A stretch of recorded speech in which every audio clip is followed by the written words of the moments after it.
Well, there's been once that it was in this space where the Elohim went from a column of light into an orb and engulfed me, and I was bilocated, physically teleported to 3 star systems.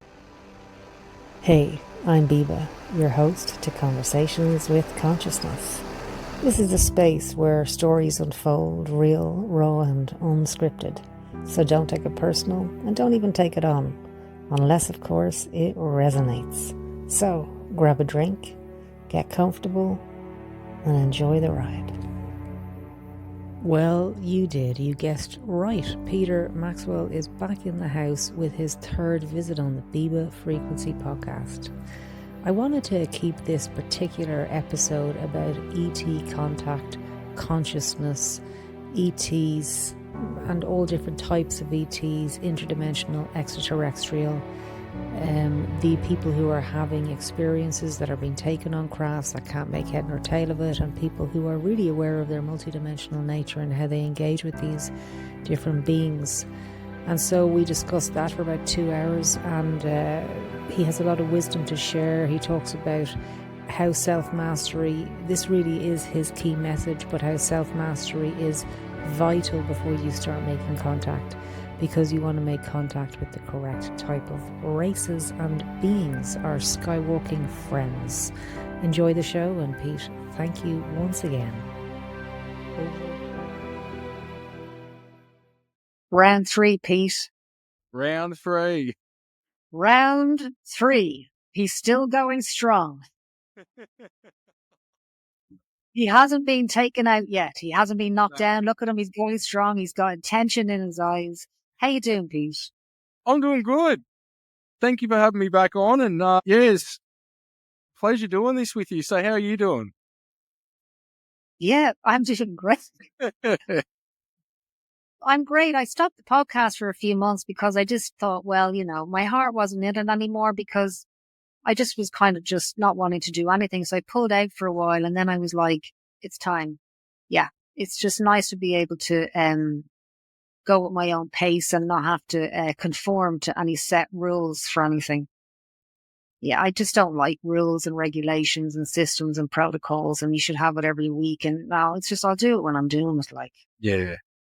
That's good. So, cause and it's in my heart. Like my daughter, I was on someone's podcast recently, because this interview is all about me, by the way, just so you know, in advance. But I was on the podcast recently and I got a lot of views, which was unusual, like a lot of views. And I said to my daughter, she said, that podcast got a lot of views. I says, I know.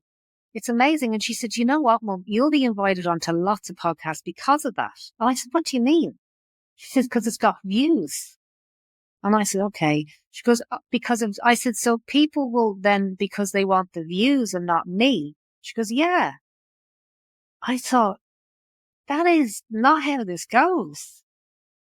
Like, I just will only speak to someone if I want to speak to them, if I want to engage, not because most views on whatever and get them in because they got 1 million views or 1,000 views. Like, that to me is listen, I'm not putting anyone down, but when she said that to me, I just thought, wow, it really twisted my mind. And I thought, so if I'm going to sit with you for an hour or two, I'm not really interested in anything to do with you. I'm interested in your likes and your followers.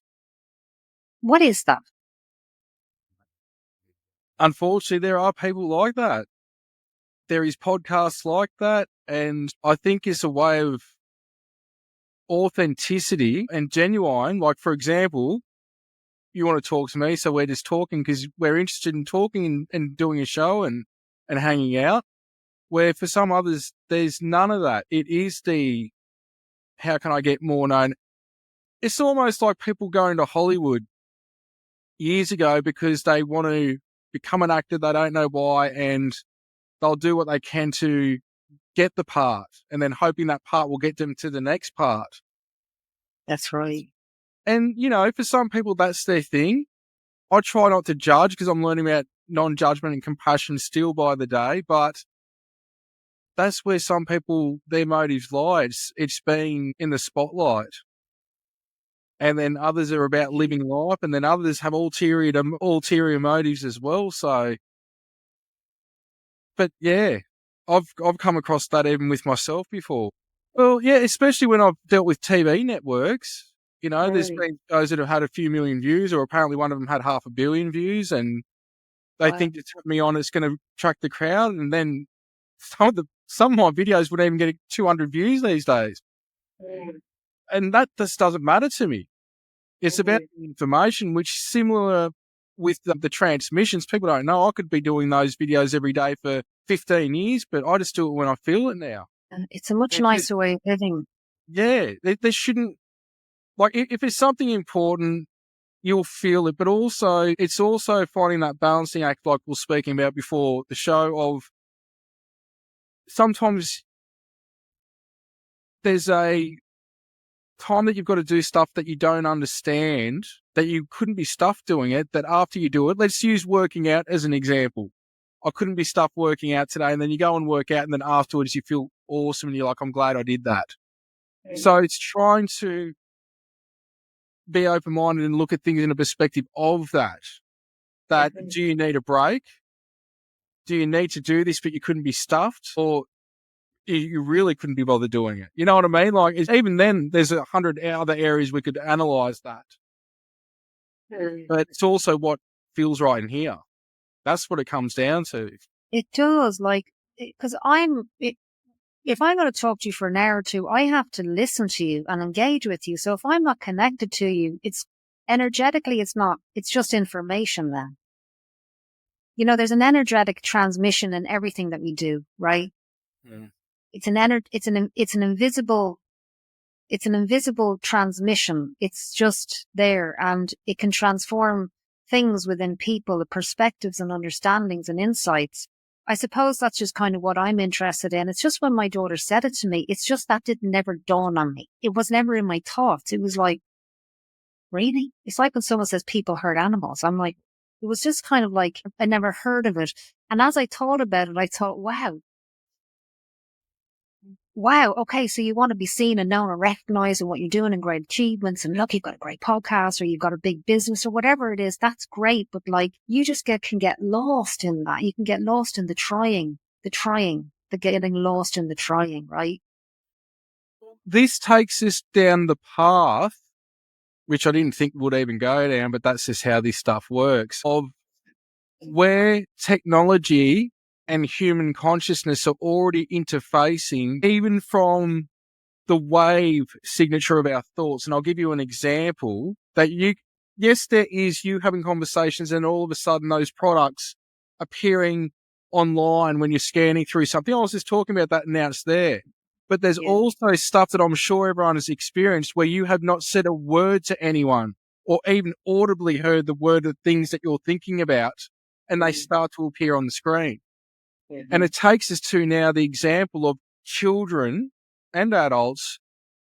And I'm just using an example here with TikTok. I've known some younger children and talked to them, and you can see that it's a concern for them and how awesome they feel when a video goes viral of theirs. And now I've got all these followers and this, that, the other. It's the look at me scenario. So we've got a situation here of what's the fruit from that. Now, it's not saying there isn't any fruit. I'm somebody that if I never had to do another talk again on social media again, I could probably do it. I just haven't been one of those people. Even when I was, doing music, it wasn't me. And it doesn't mean that I don't enjoy these types of conversations and doing some things, but I like to enjoy the privacy in my time just with me and who I'm surrounded with where I can, rather than everything having to be in the spotlight. The only time I use social media is to post something and that's it. But there's people that they're living an artificial life through the facade of their Instagram or their TikTok or what have you. And this is a bit of a concern on where we're at as a civilization as well as individually, because it's something that's brought in the directive of losing the family unit or intimacy, conversations. Even on somebody that unless I can talk like this or actually in person, I don't really want a text message and I don't even want to be on a phone call. I want interaction. And that's just me personally. But I think it's something that's more in our face than what we realise. And that's where I can't blame your daughter thinking that way or others when they're in a situation of their peers and their schooling, even going that way to being online and everything else. Really? I think it's coming down to what we've talked about, balance. You can't write all that off. There is benefits to it, but that can't be how you actually live. You might as well have a virtual reality goggle set on and not even friggin' move and be a sloth. You know, like a sloth, yeah. pretty, yeah. I love sloths, by the way. They're one of my favourite beings out there, but it's what it's coming down to these days is a facade through an online presence. And I've had to help some people through that because it's just been programming that's just installed in them as a normal thing just because of their peers, their family, and the way the world's gone, really. Years and years and years ago, before Madonna did yoga, yoga was yoga. I was a yoga teacher. Yoga was yoga. I was a yoga teacher. You'd show up and you'd teach people and they'd go home. Suddenly Madonna did yoga, right? Madonna started doing yoga in the 90s. And then everybody started doing yoga. And they had a yoga mat and they had the yoga rig out and they had like the frappuccinos and it became a culture.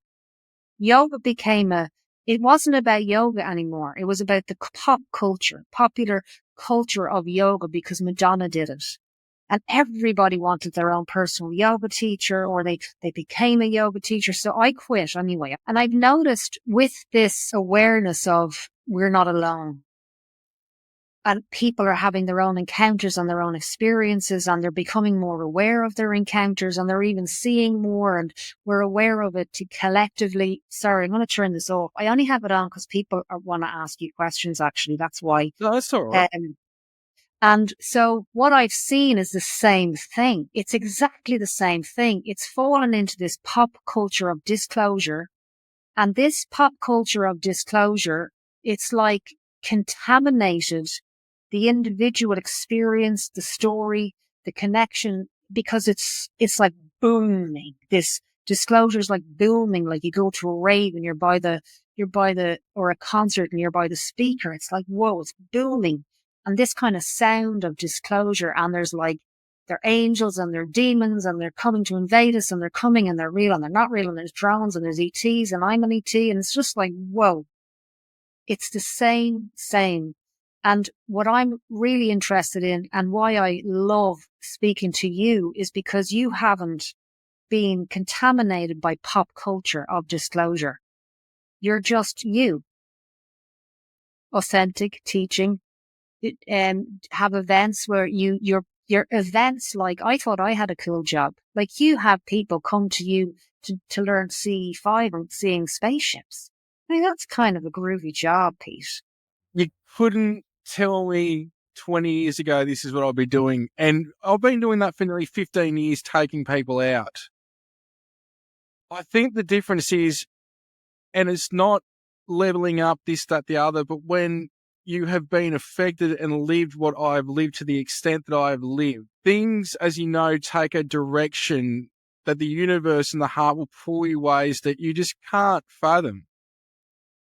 But from being shot at to mass public ridicule, to losing friends and family thinking you're psychotic, to a decade later coming back saying you're not crazy, to questioning my own sanity, to seeing doctors and then everyone saying, but we're with you when you're filming them, you're telling us what time direction they're going to appear and they appear, to governments and agencies, all this stuff even in the background that people will never know. I think when you're affected to that extent, other people that have had a sighting or they've had a couple of sightings or a handful of experiences still can't understand to that extent because this is daily. And it's not putting me on a pedestal or them here or whatever. I've got a different come from that I can't go back and have a normal 9 to 5 and forget about it. It's part of my existence. Part of the reason I couldn't go on a dating app, because it affects every facet. That if somebody is with me, and my last two partners who I had been with were beautiful, amazing people and could deal with this stuff. Like, this isn't normal stuff that you've got to deal with as a relationship, let alone it's hard enough for me at those times, though I've been able to take life by the balls, let's say, and steer the ship now. But it took years of training in different yoga disciplines and meditation and remote viewing and NLP and hypnotherapy and Reiki and all these different things that I was trying to find the actual mechanics, all along to find it was the inner mechanics, that I was already doing everything, and I was looking for a manual. And like Master James Gilliland says, your manual's within, is figuring it out. There's no external manual. You can go and read all the books and talk to all the people you want, and there is food. There's like food for thought. There's fruit that you can get from that.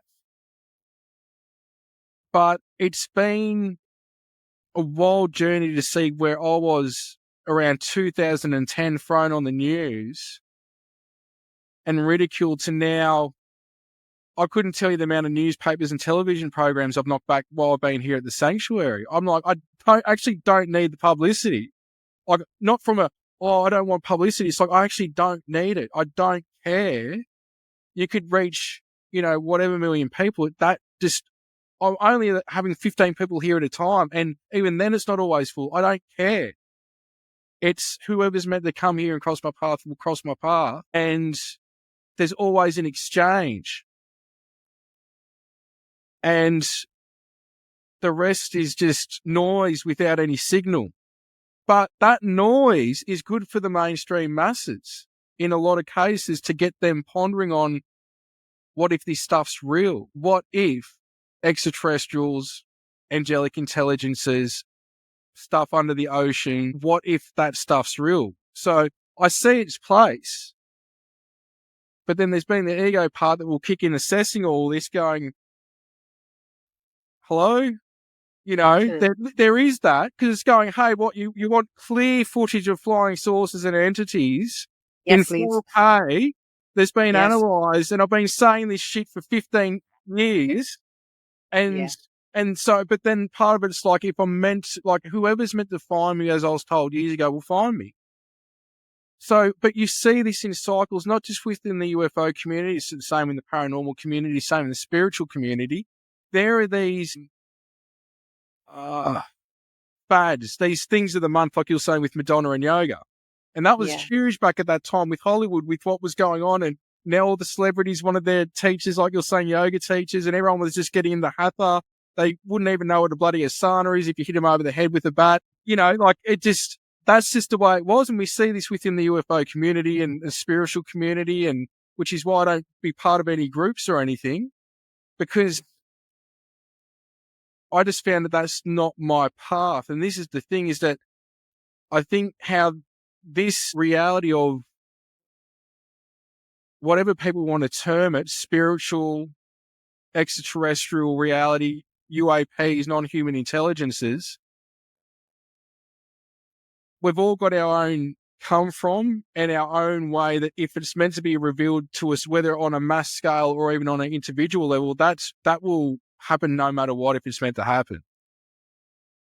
And so I try to these days just sit back and just let it be.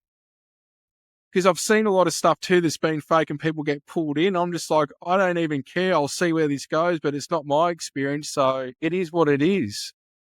So as an observer, of how you present yourself and because it's a narrative I'm interested in, right? So sometimes, like, I've gone down the rabbit hole in it to actually, for a few years, I had to kind of pull myself out because, there's other things to be done. And I observe it now more than interested, obviously, but not like I was. It's now just, it is there. It is what it is. It's there. I don't need to go and keep reconfirming that this is real, or this brainwashing myself with it to try and acclimatize myself to it. But with you in particular, say, for example, people who've had their own experiences, so you don't really read books. So you're not influenced by anything other than your own experiences.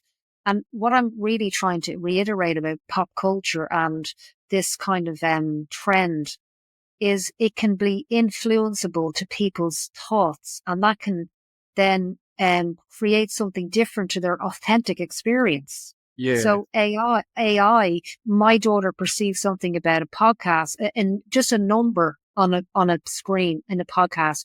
Now, her perspective was different than mine because she's grown up in a world where that's the way it is, Mom. As bad as it is, it's true. And I'm like, okay, so you can bring the perspective back to their unique original experience. And as opposed to being so influenced by so-and-so's having this and so-and-so says they're angels and they're demons and they're angelics, and they're like, oh, am I being this? Are they angels? But you didn't think they were angels when they visited you. But suddenly they're angels. Do you know what I mean? Like, Well, that's why I always ask people first, what do you think? And they're like, what? And then they'll say, my guide said this. And when I say, I don't care what your guide's told you, what do you think? And then my guide's guilt tripping. It's like, if they're really your guides, they got love and compassion and know that you will screw up and they're okay with that, just like they're going to be wrong at times. My point with this would be that, and look, there has been times I've read certain books, and it's usually when I've been led or I've been told 100 times by different people they're saying the same thing. It's sort of like a little sign. So there is the odd thing that I've read here and there over the years. But just like, let's say for an example, you don't have to come to my sanctuary to see an extraterrestrial or a being in its Merkaba. You can, and it might happen, but you don't have to. That's why when people first get here, I go through clearings, and then usually what I emphasize a lot before we even go into initiating contact is self-mastery at the simplistic way that I can, because this can affect everything in your life, from relationships to your work, to your health, to your well-being, every aspect. And people are delving into this, just like I've seen with the paranormal communities, which I was known for going to clear haunted locations and houses 15 years ago. I was known for that as well.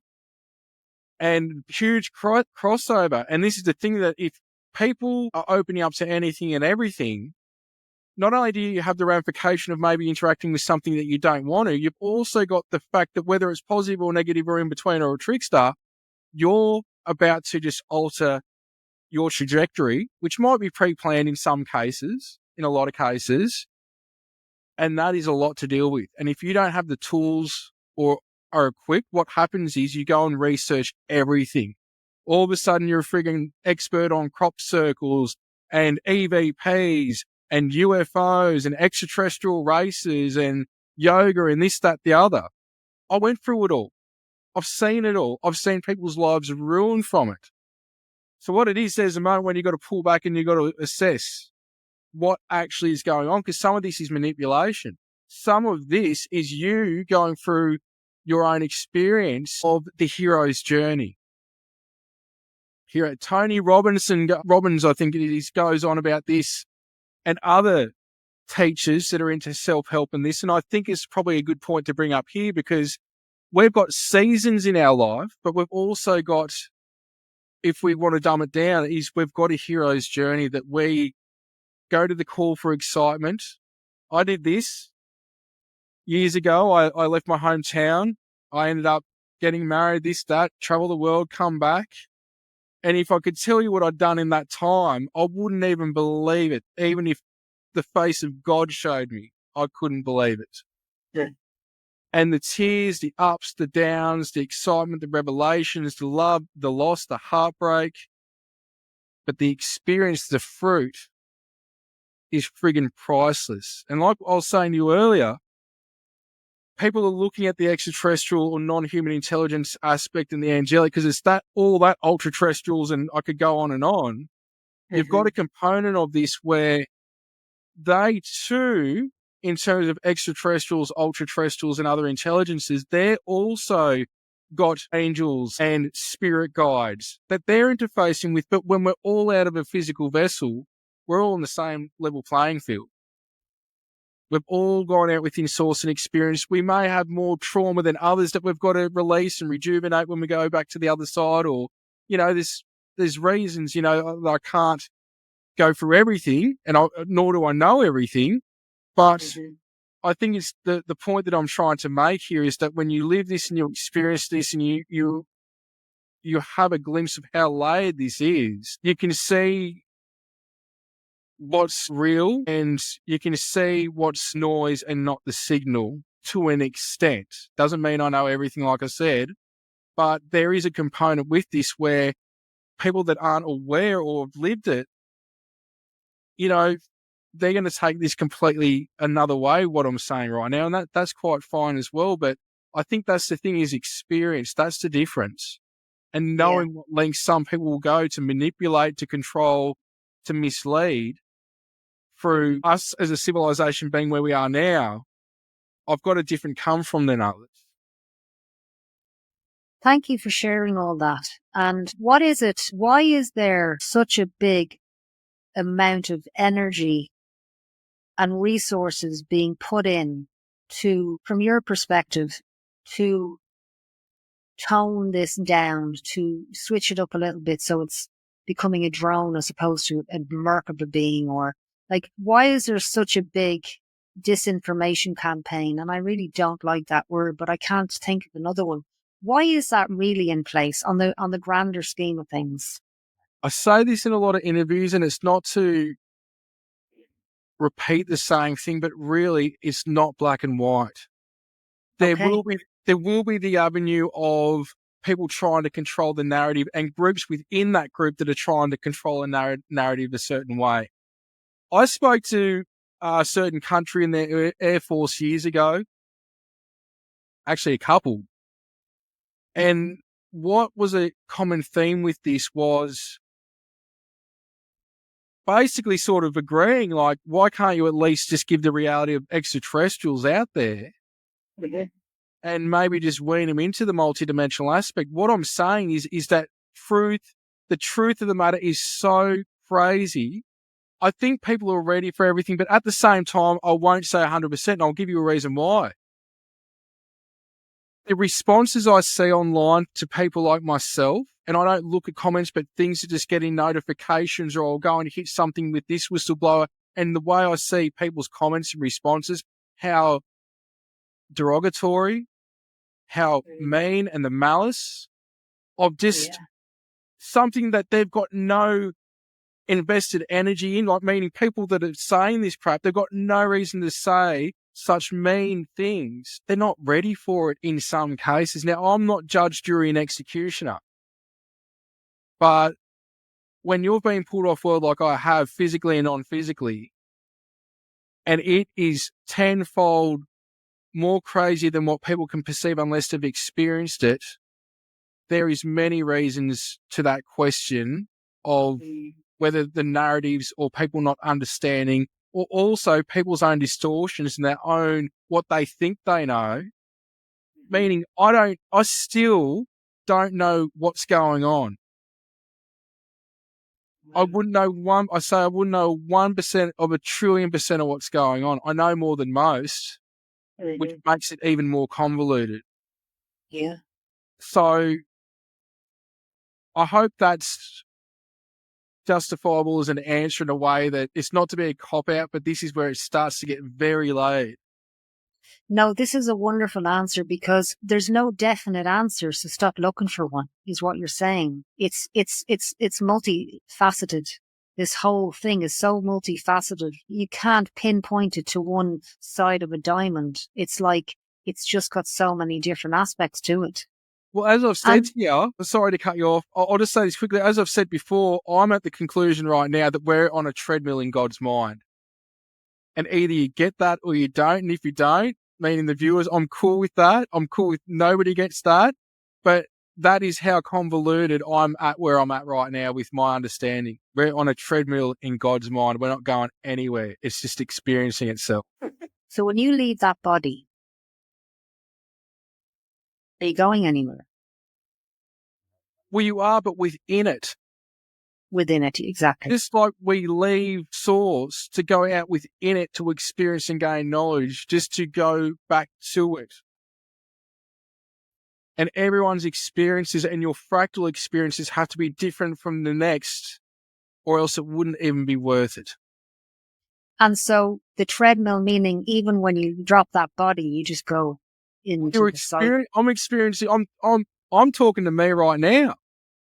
Yeah. This computer is me, this microphone is me. Like, this is where it gets to the stage that if people don't get it, I sound like I'm absolutely off the wall, and they're probably going to have an aneurysm with blood coming out their nose, fluttering around on the floor like a fish, because it's just going to do their head in. Yeah, of course it is. And that's what it's going to have to do your head in until it doesn't. What is God like? So everyone has a different version of God. So just what does that mean to you? If you can just, what is God to you, or the source? Like, what do you perceive that as? It's light, it's the darkness. It's male, it's female, and neither. It's shapeless, it's formless, but it's also everything. It's Beautiful. the awareness that comes from the one consciousness that encompasses all consciousness, that everything is a part of. The convoluted thing is, for me, is when I was shown that there is other God source creators with their own planes and dimensions and universes that were basically cells of a greater body, and that's where I had to stop. Yeah. It doesn't take anything away from this God, but that's where I was like, I'm done now. Yeah, there's enough option there. Yeah, I'm not going past that gate. Yeah. The funny thing is, I think out of body, in our true essence, we know all that. That's what I feel. I think we know everything out of body. Whether it's our path, our journey, what we've experienced, the other experiences we have, because all lives are happening at the same time. Some of the experiences I've had with the Elohim and the angelics, they've even said to me, which is so truthful to me, that there's still mysteries to them. When I started going into the other universes, they didn't understand where the original came from. So, and there's energy that they give off that you can't fake. That it's the love, the tears. You're crying because you're not even upset or happy. It's just the way your body's reacting. So I can't prove a lot of this, though I've got a lot of evidence for experiences, and it's not about that, but I want people to follow what this and just take what I'm saying for food for thought. That's all I would wish that people could get out of this conversation. Yeah. And God's an interesting word because it's just so pop culturized. It's been culturized across many different cultures and civilizations to what it means to them. So it's always nice to hear what somebody's version of it is. And I watched your documentaries, obviously. I watched them a long time ago, the first one, and then the other one. And what was interesting to me is in this lifetime, you are an accumulation of different species, right? Am I right in saying that? Sorry for going down here, Pete, but I'm I think the way it's the opposite, that a lot of species have taken genetic material of me. Wow. Because I've been tinkered to in such a way. Now, this is what 40 remote viewers get. I'm still not there yet going, okay. Not with a lot of it. Not just what they're saying, but a lot of stuff that there's only a handful of people like me, it was what's been said, that have been altered and designed that no matter what the life circumstances are, to keep a direct connection to source. Okay. A direct and coherent connection to source. And because of that, other species have been taking genetics for me to, you could say in some ways, hybridize themselves, which would explain why there's so many different forms of intelligences that I've interacted with and been taken by. That there's some aha moments when I was told that. But this is the thing, I think, for other people with their experiences, there's stuff that they see and they get, and there's other stuff that they don't, that if somebody else was watching in on that, could probably see stuff that person can't, which is why I say to friends and family, if I ever need to be pulled up, pull me up. I'm in the middle of this and I can't see what you all are seeing. So if there's an angle, an idea, an epiphany, a concept, something you feel you need to give me, don't think I'm going to jump on your back about it, because I'm conscious of that. There's stuff going on that I'm not privy to because I'm not getting that outside 360 degree view, which is the same with the experiences. Okay, so I understand a little bit about what you're saying there. So with your makeup, with what makes you what you are, and these different races of intelligences and beings and ETs, however people want to phrase that, are invested in researching you and accessing a part of you. Is that for them to understand themselves or to harness that power to, I suppose it's probably both, to utilize that power and that energy, that frequency to stabilize something within them themselves? Like, what is it they want from you? All that and a lot more than probably you and I can even think of. Yeah. I know and I feel in some cases, depending on who and what, to even weaponize, which is why I've declined even working with institutions and governments, because they want to test. This is on a human level now I'm talking about. They want to study me. Yeah. They know what I can do, but the thing is, they can't get to at least, and there's people way more advanced than me on Earth. I'm not the end all be all. But my point with this is that because they want to weaponize it with the intention of what they want to do, they can't get access to what I can do. Just like you only can reach those heights of consciousness depending on your level of development and what you would do with that. Meaning, you're not going to give like a super weapon to somebody that can turn negative like that.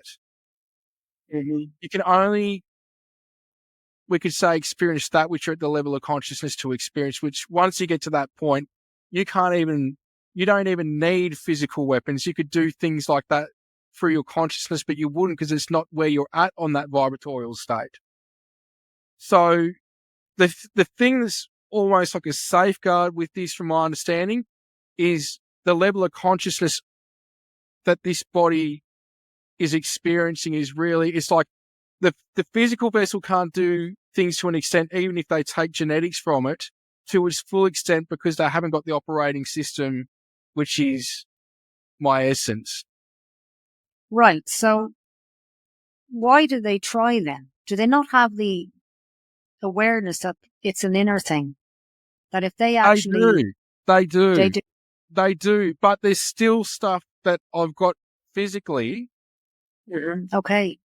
That, like, extremely high creatine levels so the body can repair itself.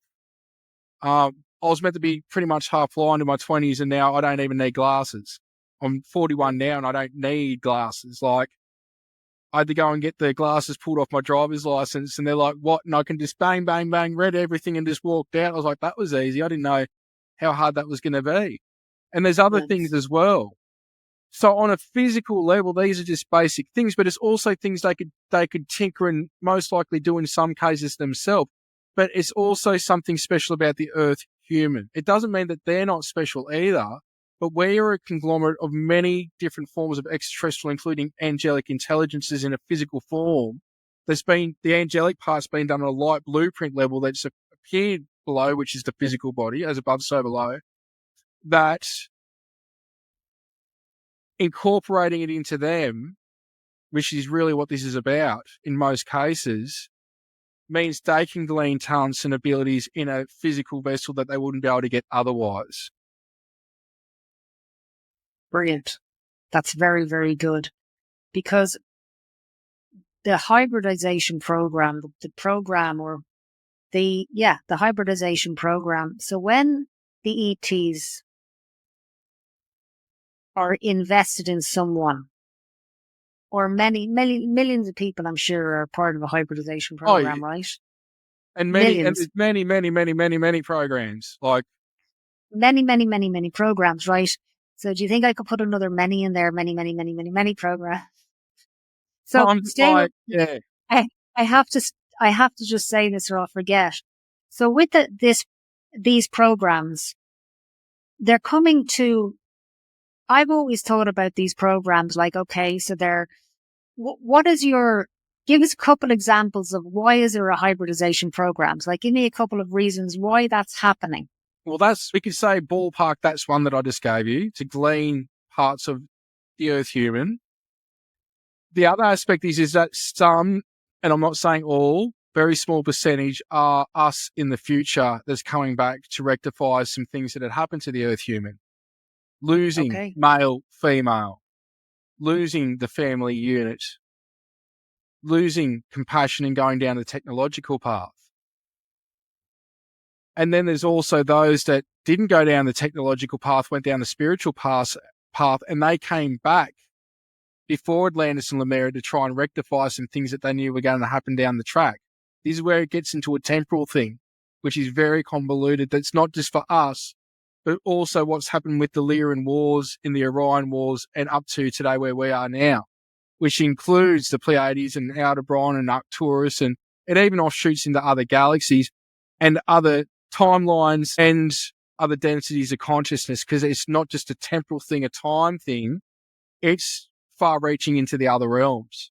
That what we've done here and what's happened here has almost been like a cancer in Source's body that has affected layers within its body that even beings from other universes have come here to help balance the playing field, so to speak, from my understanding. I wrote about a lot of this about 13 years ago in a book called, I think it was around that long ago, Operation Starseed, A Temporal War. My understanding's a billionfold of what it was at that time.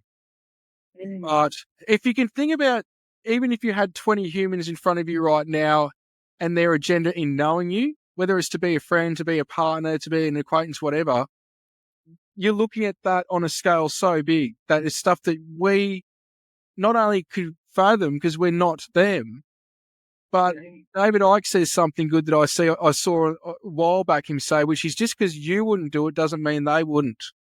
They've got agendas that you just have not got on your radar in some case. Doesn't mean it's all bad. Mary Rodwell said something to me many years ago. She said, Pete, imagine you got a tree and on the trunk there's a parasitic weed. Now, the only way that weed can live is if it sucks life from that trunk of the tree. It's the only way it can exist. Does that mean that the weed's bad? It's just doing what it can do to survive, and it's all it knows. It doesn't mean that it's okay that it's sucking life from the tree. Yeah. But now you can have compassion and pull back and see things from a different perspective. And there may be a way to get away with dividing the tree with the parasitic weed and both being happy. Just because something is what it is doesn't mean how it's got to stay. Yeah, you have to have creative thinking and an open heart. But the humans, right? So there was a lady, I was listening to a podcast, great podcast, and he interviews abductees. It's called Paranormal Thoughts. He's a lovely man, and he interviews people who've had experiences. They're not talking like me and you. They're alien abduction experiences. And there was a lady on, and she's anonymous. She was 60. I was listening to her last night, and she says, I've never spoken about this. My husband knows a little bit, but I started knowing that they weren't dreams as I got older. But she says, I learned on the internet that other people have experiences and they were the same as mine, and they drew diagrams. And she said, I began to see my experiences were global. And she said, and then she started listening to how people were narrating how their life was, and it was all a little bit casual. She says, I'm deeply traumatized by my experiences. When I was 14, she says, ever since I was a baby, they've come every night. Mm-hmm. And when I was 14, every month they come and they tinker around until I was 50. Every month for 30 odd years, 35, 6, 7 years, every month they come and take her. And she says, they're not friendly. They're not hostile. They're just doing their thing. They're always talking to each other. I never understand what they're saying. And then she said, I decided to meditate. And in the meditation, I decided to not do a hypnosis. I don't want to do a hypnosis. I want to get my own memories by myself when I'm ready. And I really liked when she said that. I thought, yeah, you just do you. Just keep going in by yourself. And she said she remembered everything. And she said that, why did that happen to me? So you said something earlier. You said a lot of people can have experiences that may seem traumatic, but the payoff is they get a self-inquiry. Yeah, exactly. So I'll just preface this. Like, I've even had one experience many years ago where I couldn't sleep in my bedroom for an entire year after I went to bed one night, and I woke up to a reptilian grey. And like, it was like this big, and I've seen Dracos and I've dealt with demonic entities and a lot of stuff. This thing was off the wall. But there is the catch-22, like I was saying, that those experiences, just like traumatic experiences in life, whether it's a rape, abuse, and I'm not condoning those experiences that happen, but there is an opportunity for elevation if we can take it. And there's no right or wrong if you take that or not. It just is what it is. As an example, I've worked with thousands of people now over the years, and what I can tell you is a common theme is that whether it happens in 5, 10 years or they get to the 80s and 90s, the experiences that I've talked to, in my experience, most cases, I won't say all, even if it started out as the grey and the manted abductions or in super soldier programs, this, that, the other, I see them a year later, a few years later, or I've never met them, and they're telling me how that's how it started. And now they're telling me it's all about consciousness. Wow. It finally, like, all paths lead to consciousness. They had an different introduction. My experience started out with the Guardians, which are actually light beings, but they appeared as white greys. And they said, we did that to ease it for you. Firstly, they look like Kurt Cobain, one of them. And I'm like, but that scared the absolute living crap out of me. Like, that didn't make it easier. Yeah. Like, but that's where their come from was. And in time, with the Elohim appearing, Shiji appearing, and it taking where it has for me, and then working with so many other people and seeing this common theme that eventually it leads to consciousness, that those extraterrestrials are working with other extraterrestrials, that meaning they're being visited by other extraterrestrials, and they're also being visited by angelic intelligences and Elohim. But when they leave their vessel, their physical body, just like we leave the body, there's a whole universe out there that has no boundaries. And your thought frequency determines what comes online. Wow. Now, what I mean by that is right now, we hear the old saying of right now we've got all these television stations broadcasting. You hit a certain channel, as an example, that's your reality. You can flick through, depending on your frequency, depends on what channel you tap into. And as I've said, the bottom 5% of realities, as I was shown, are us and extraterrestrials. The other 95% are complete thought realms where planets and stars ain't got jack to do with it. And then you go through to what I call the geometric light realms, which is the angelic kingdom before you hit into source. That is where it makes everything else for me just go like, not saying this, knowing this, but I can't prove it, but knowing this, that's what makes a lot of things pale in comparison of what people could throw at me in terms of what they think they know, because they're still on that bottom 5% of realms of extraterrestrials, metallic ships, possibly light beings. But that's the introduction to understand how big and beautiful, like my come from with this at the end of the day, when people know what I've got to say and leave it, if they can't think about how big and beautiful and wondrous the universe is, that's their situation. To me, that's what I've learnt. I'd love to take people from A to Z on my journey, which still is going on, because that's where it's led me. Is as crazy some of the stuff's going on, it shows me how big and beautiful God is. So that's a bit of a tangent, but it's where the experiences lead, in my experience, the majority of the time. From poor me, abducted, grey aliens, this, that, the other, is traumatic, to it's all about consciousness. And in some cases, there's agreements for what those experiences were, but the physical vessel's like, what the hell is this? It's traumatic for them. So that's the questions people were asking. So is it like, let's bring it back to you. Your soul, before it went into a pit, knew it was going to be dissected and inquired upon, right? But maybe not to this extent. This is where I'm glad you're going here. This is where, this for me is where, and it's not to have a dig at anyone, but this is where this community can be a cop-out sometimes.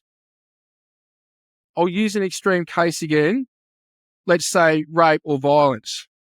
Oh, that's part of your soul contract. I will say maybe sometimes. The catch-22 here is somebody's free will imposing on your free will now throws a spanner in the works. And you can either elevate and do something about it and deal with it the best that you can, or you can go, this is screwed up, and it can bring you down. Drugs, addiction, bad lifestyle, I can't deal with it, go downhill. Just like with your experiences. There can be genuinely experiences to where you have signed up for working with certain grey mansions, this, that, the other, and they're not all bad, so I'm not painting a brush, but I'm just going to use that as a level here. And then other beings are aware of you and they start taking you, and the experiences could even be worse, or angelic, or other beings that you're with that are non-corporeal, that are non-physical, that are light beings, you're having experiences as well, because you usually find that there's layers of greys.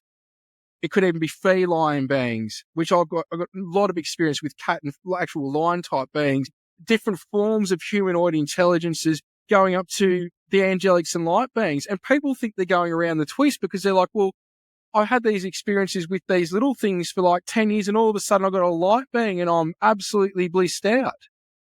You're not insane. You're now open more to what's actually going on out there than what you think. I'll tell you, many years ago, I got artwork done and I had to stop around 50. I spoke to James Gilliland about this with the famous ECD Ranch, and he's a master teacher and a good friend and mentor. And I said, man, who's going to believe this? I said, this isn't even touching the sides of what I've experienced. And he said, this is just normal. He said, that's multidimensional mind. That's normal. Now, for him, if people know him, like, yeah, that's normal for James and me. But for other people, especially researchers and this and that, they're talking about another entity now. They must be lying about their experiences because they were telling us about their experiences for years and it was with this entity. And now there's another type of entity popping in. And everyone has got their judgment out and their books and their pens writing everyone off when they don't have experience. And 9 times out of 10, when I pull those researchers, I mean famous researchers, I could name names, aside, and I go, how did you get into this? And I go, don't give me the bullcrap story. They've usually had an experience. And they won't be public because they've got a PhD with their name or they're this and that. And yet a lot of people can be judgmental about this. So when we look at this, anything you can imagine is plausible and possible when we try to look at the angles of our soul contracts, what's going on, somebody else's free will, even otherworldly beings' free will crossing upon our free will. It's anything and everything. It doesn't mean that it is, but because some people's imaginations get carried away, negative influences and negative entities can run people astray and amok. And so because you've got these different factors and many other things that I'm not bringing up, you've got a situation where, again, there's so much friggin' noise and people are forgetting about what's the actual signal, what's the fruit I'm gleaning from the research, from my experiences, which is why long ago I'm like, I just do what I do. Because I've seen lives destroyed from it. People go and research super soldiers, all of a sudden they're a super soldier and their life goes to absolute crap, to where some people have taken their lives over this because they're depressed and they don't realise there's negative influences, or there can be even possession to some states with this. I've seen all this. Like, I've seen people I know no longer with us now in this community, some well known, some not, to where this has all happened and is still happening now. And that is because there is a multidimensional war going on but it's actually us finding ourselves as, we could say, brain cells in God's mind. That's where I'm at. There's no good and bad anymore. I'm convinced there is no good and bad. There just is, and I can't show that to people. And I'm talking in good and bad terms, and it doesn't mean I condone the child trafficking and what the reptilians are doing and demonic entities at all. But when you get it and you see it for what it is, as an experience for soul evolution, for actually source, not us, though we are a celibate and we've got our own benefits in that. This is where it's a whole new level to look at this whole, what people would call a phenomena, but it's beyond that. Beautiful. I agree. Everyone's innocent at the end of the day. That's the problem. Well, I remember my friend said to me, I won't mention who he said, but he said, so-and-so, he's innocent. And I sat there going, God, where's he going with this? I couldn't. It was a steel door, because I was like, that guy's not innocent. He goes, no, deep down, he's innocent.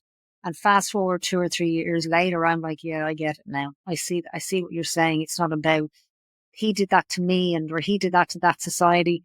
And so staying with you, stick with the soul contract. So do you think that little grey, that little scary reptilian that you couldn't sleep in your room for 1.5 years, do you think that he was overriding your free will?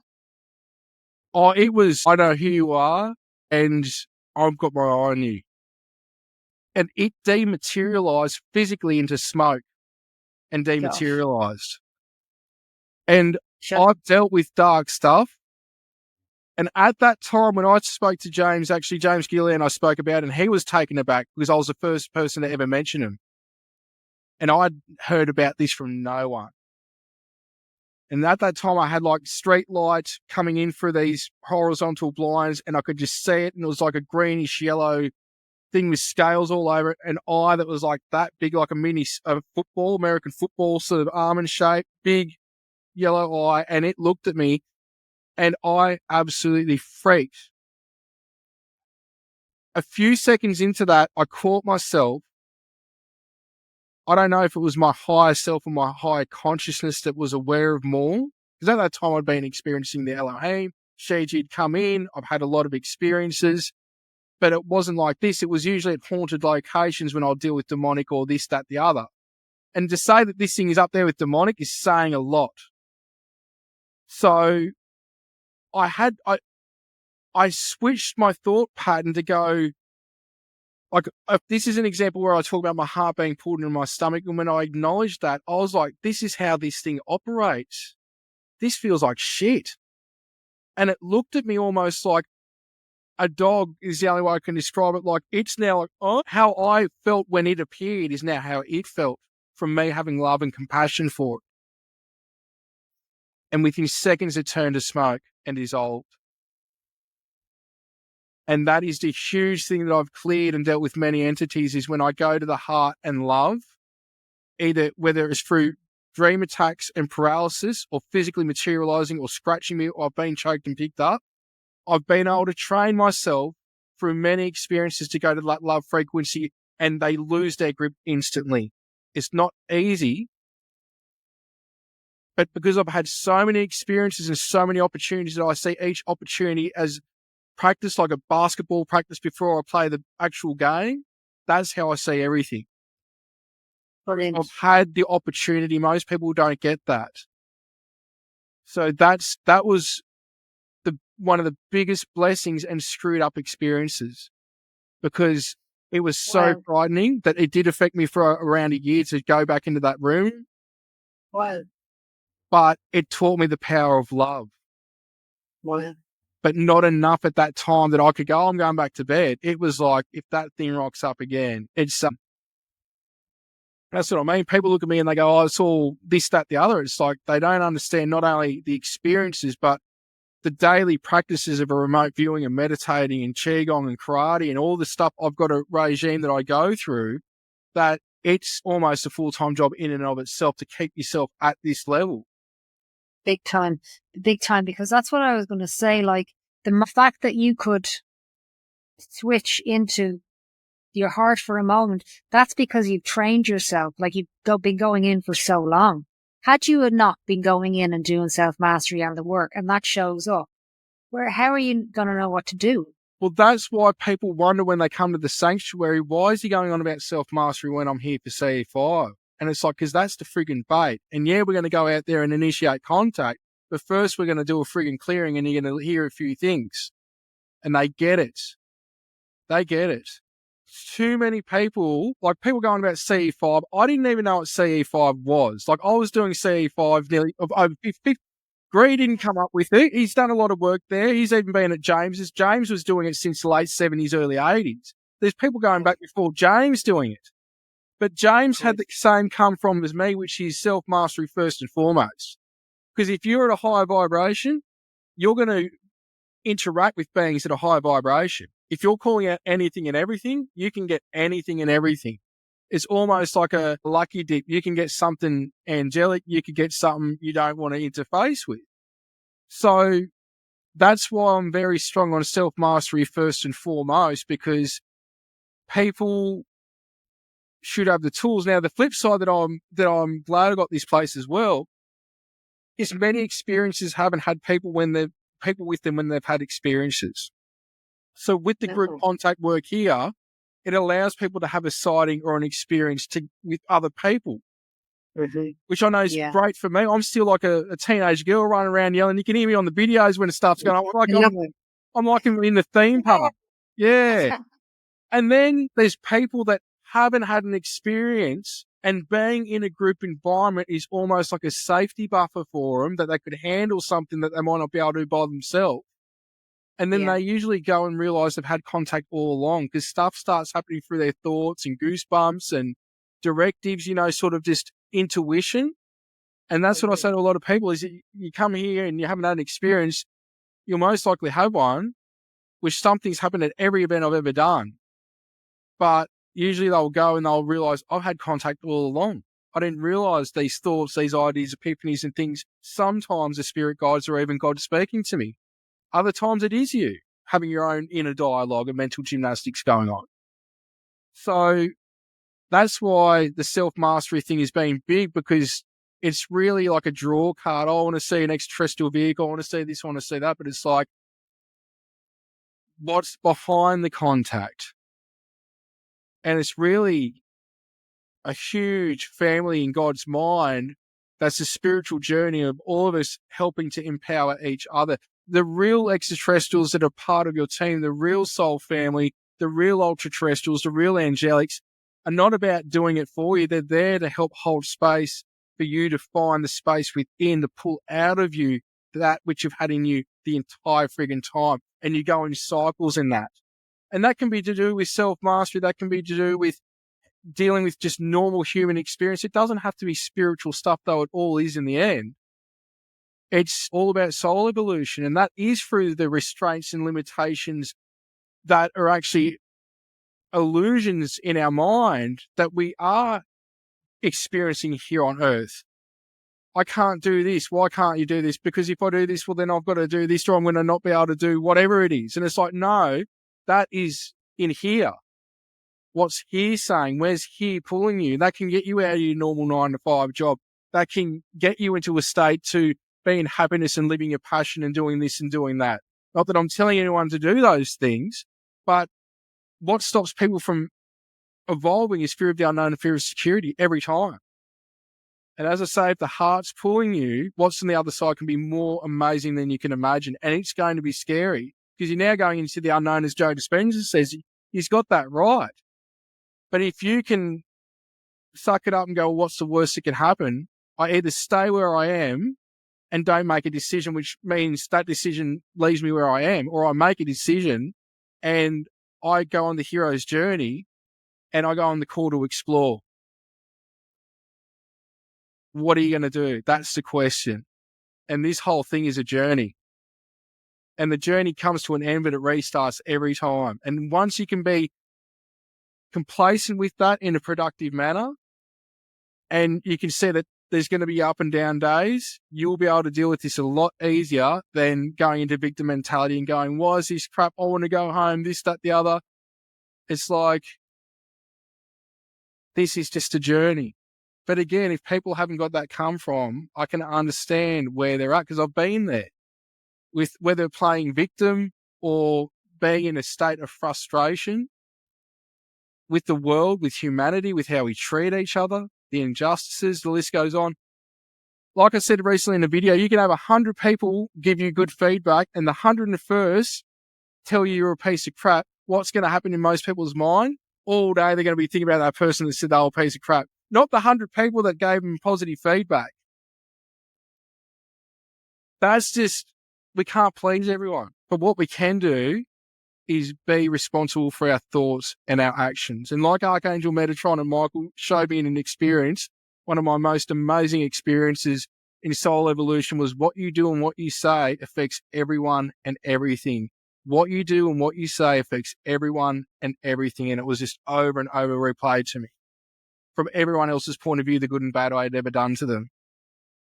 I felt it from them and saw it from their eyes. And when you see that, that is my come from in terms of like, that's something that has stuck with me that I see when I'm talking to somebody or how I'm acting. I see the best that I can being in the human vessel, their point of view with what they're getting from me right now. Am I being the best version of me? Doesn't mean you've got to put up with crap, but is there a balanced best version of me to where I'm not losing my sovereignty and living from here? That's conscious living and accountability. That's two very boring words, but it's like you had a life review, like you were able to see other people's from there through their experience of you and from you. And so you have a benchmark.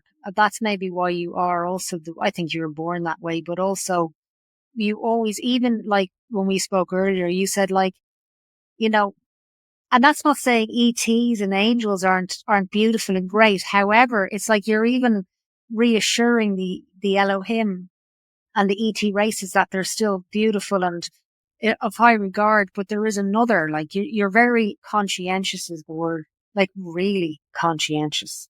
You're very aware of how you perceive people and how you interpret them and deliver your understanding of them.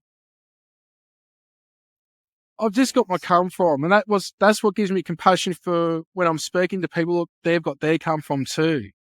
And so their come from is from their experience, and that's why they're at where they're at. Whether it's in a very evolved state or it might not be so much, it's just everyone's got their come from, and that's from experience. Yes, exactly. And so let's go back to the anonymous lady who's in her 60s and she's just remembered she's being taken. If not all experiences in this human life are contractual. And I speak like that because in regressions, there's a lot of it's about contracts, right? We use like Dolores Cannon brought a lot of awareness around all of this. A lot of it is. A lot of it but is. Not everything. You're saying not everything is contract. Because somebody's free will decision can cross that. Now, there is some examples that the higher beings that are working, which are different fractions of the Elohim, that are the creator beings that put the planets and the stars where they are, that help you, and other fractions help you organize in councils what your next contract's going to be, or decide, hey, it's time for you to have a rest period before you jump back in. Mind you, all lives are happening at the same time. This is where I'm very linearizing, like she does. She linearizes a lot because it needs to be digestible to other humans. And the reason why I'm aware of Dolores is because my brother, after reading a few of my books, he goes, have you ever heard of Dolores Cannon? I said, never. And he goes, man, your books are like condensed versions of hers. So I was very much aware, but my point with this is probably just going to be a stupid analogy. Let's say you're driving to the supermarket and God forbid a car hits you and you die. Now, in some cases, if it's really agreed upon, they can actually go back to the second that happened and prevent it happening. Amen. But there are other cases where, it could be part of your contract, and other cases where, because of the free will component, that is what it is. And it could have been because that dude was on drugs or drink driving, doing something stupid, and he needed to experience, because of the path he went down, the ramifications of his actions, and you happen to be a part of that. Now, that doesn't mean that's okay what happened to you. God forbid. Again, I don't want to say this to, make anything happen. But this is where you could even look at what I just said 100 different ways. Yeah. Somebody's free will imposes on you. A girl gets raped. Part of your soul contract, love? No, I don't think so. Not in every single girl's contract that's been raped. Yeah. You can't tell. This is where the community. No, you can't tell me that. Sorry. Yeah. There is somebody's free will, Yeah. but there is fruit in it for that victim. That memory will not dissolve. But the emotional regulation, this is why I deal mainly through that with self-mastery now, that you can monitor and regulate that experience to where it's a distant memory, not forgotten, but a distant memory, and you found tools in that somehow could bring fruit. And I'll give you an example. Let's say you've got a fruit tree, an orange tree. My dad did this one day. I went over there and he's got this, they're probably nearly 30 years old now, orange trees, and one of them's like a hybrid between an orange and a lemon tree. And he put them all the way back to the trunk. And I'm like, dude, what have you done, man? And he's like, oh, son, they'll come back amazing. Anyway, I think within a year or a bit longer, all the trees came back perfectly round and full of so many of the biggest oranges and lemons I've ever seen, and juicy.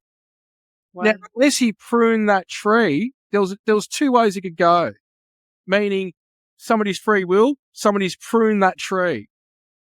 Now, that tree can die from a number of different reasons, or it's going to use that as fuel, and all that extra energy just made it get really thick and lush and beautiful fruit. And the seeds that can come for that for others to enjoy. Yeah. I get it. So this is why... It's a good analogy. Yeah, it's like when you get lemons, you can make lemonade, but other times you just might want to throw it out. You know what I mean? Like it's case by case basis. So, Cat. I didn't. Love it. This is Mood. Hello. He has, do you know some cats have got slits and some cats have got round pupils? Yep. It's now, tricky. And then I heard that the line beings, there's the hybrid line beings that have the slits and there's the original line beings that have the circles. I mean, I don't know if there's any truth in that, but so I checked all my cat's eyes and so you're a hybrid. I think... Well, I've seen that many variations of them. Like even one of the felines I've seen, their eyes are so similar to reptilians, but it's not reptilian. But you'd say that by even some of the, like you could say that about the reptilian's eyes looking like a feline. So, yeah. No, the feline beings are beautiful. I'd love to know more about them, but I want to stay with this woman for some reason. So, say if you've had, because a lot of people who've had experiences will listen to you. If you've had contact your whole life and you're not in the meditation zone, like you're not going down that road, you just know you've had contact and it wasn't in your contract, soul contract. How do you stop it or get your power back or get your free will over their free will? How do you find the balance? Like, how do you get out of being taken? How do you stop it? That's a good question, and I don't have an answer for that for a full spectrum. It's very much, again, not a black and white case scenario. Of course. There's some people that might end up going to see a pastor or a preacher or even an exorcist, getting an exorcism done. There might be some that just call upon Archangel Michael. There might be some that are just broken and down in their luck and just like, nobody can help me. What can I do about it? I've met those people. I've met everything I'm describing to you. I've met those people that do all that and more. Yeah. So it's really one of those things that if you have the drive to do something about it, you will find something to do about it. Yeah. Just like I'll give you an example. Some of the most successful entrepreneurs, one common theme I've found is they all say, I got where I am because I didn't quit. Now, what I'll tell you is a lot of them aren't happy. Yeah. They've got all the money in the world. Literally, I even know a couple of people that are really well off, extremely well off. financially. And these two out of everyone I've met are up there with the most spiritual people I've ever met. And it's about giving away what they can that actually makes them happy. And they're extremely successful, where people have got pretty much the same amount of money that I've met, more, are completely unhappy. My point with this is that if you don't quit, anything is possible, but you want to make sure you got your priorities right, which is, how is what I'm doing helping me to be a better person, be of service, and bring love into my life? That is a litmus test in everything you'll see in my teachings and everything I say. Because if it ain't got any of that, why are you wasting your time? It's not about you. As I said, form of service to others. Can we be a better person, bring love into my life, and be of service to others? Absolutely. Like, we don't belong to ourselves. We belong to each other. And I don't mean like hippy dippy free thing. I'm just thinking, like, when you, like that young man I told you about who came to see me for like an hour, and it changed him. He said, like, do you know what? I said, what do you want to do? Like, do you have any idea? And he goes, yeah. He said, my cat's scratching his tower in a second. He's got to release his instincts to climb trees. God love him. Guilt. So he said, I was driving and there was a man that tripped up on the curb, and I jumped out of my car to help him up the curb, to help him up. And I've never felt so much love in my life. Just by helping another person. I've never had that feeling before. And I was like, wow, that's it. He says, so I want to help people. And I thought, yeah. And in that, he said, that's really what you're saying. It's not just about being of service, like in helping and being available to help. And you also said, like, it's a trade. It's like an equal symbiotic. It's like you get to experience what you're giving at the same time. No, you do. And there's no effort in it. I think the hurdle for some people is that they're heartbroken. Right. I know, because I've experienced it. Okay. When your heart is that broken, you don't want to get in another relationship. You don't want to allow the universe an opportunity to let love in that it's going to be taken away again. You don't want to open that door for that person to tell you to go and F yourself, because they can go and do it themselves. These things happen. Yeah. And that is what it comes back down to: emotional regulation and trauma. Just because something happened to you doesn't mean everyone's out to get you and to do the same thing. But when we live in trauma and it's locked into us, into our physiology, into the physical vessel, this is where, again, emotional regulation, self-mastery, people like Joe Dispenza and Tony Robbins and others, all people have tools, including myself. This is where we are right now, is, for me, a world that is on the healing and elevation path, if we can take it. Because there's so much stuff that's generational in epigenetics, but also it leads to us off-world. Our ancestors that come from other worlds, also, we're carrying their crap and trauma, which people don't think about. Yeah, exactly. They've gone through their wars and their trials and tribulations, and it's all, passed on.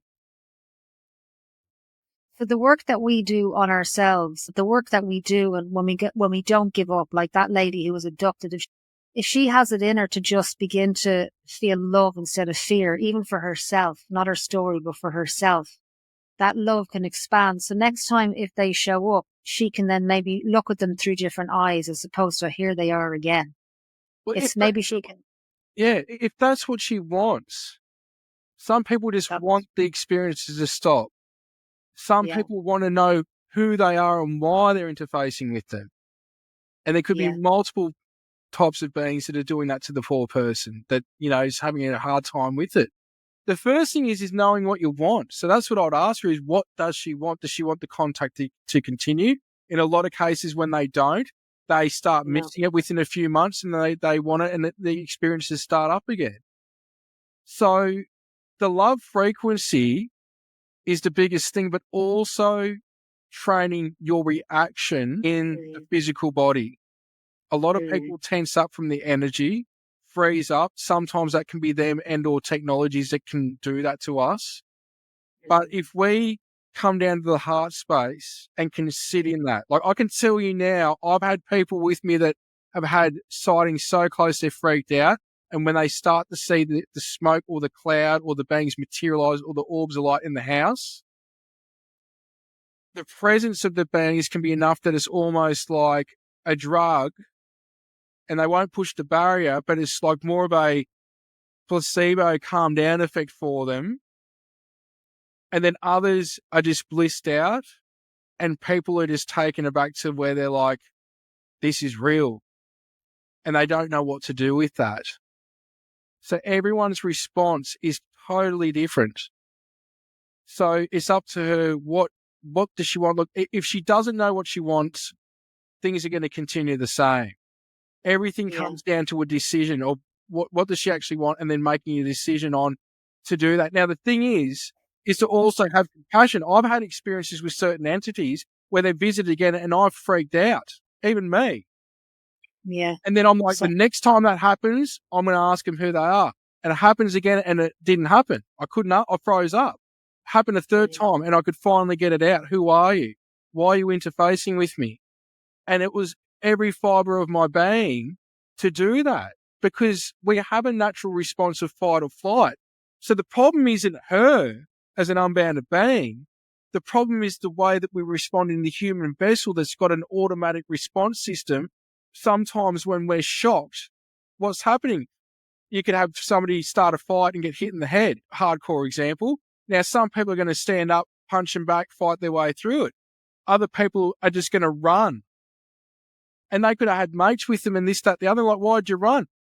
That was a human response. Now, that to other men might be like, oh, that was pretty weak. But it was an automatic response. So when you are put in situations, you think you know how you're going to deal with it. But when the push comes to shove, it's not always the case. Oh, I'll do this, I'll do that. And then, the event happens and the person freaked out. And it's not even to belittle the person who goes, oh, if that happened, I'll do this, I'll do that. It's like you just learn a lesson today in being human, that sometimes we're going to respond because it's a bodily response. So if she wants to interface or what have you, first thing you would be going into the heart and clearing the space and the energy as soon as the contact starts. Because if you're able to go into that, and I call it the orb of light, you connect with the core of the heart and visualize pushing that orb out, right? What you're in now is a ball of light. That comprises of the Merkaba, the rainbow body, and all templates, plutonic solid templates, the mandala templates. People go on about the light body templates.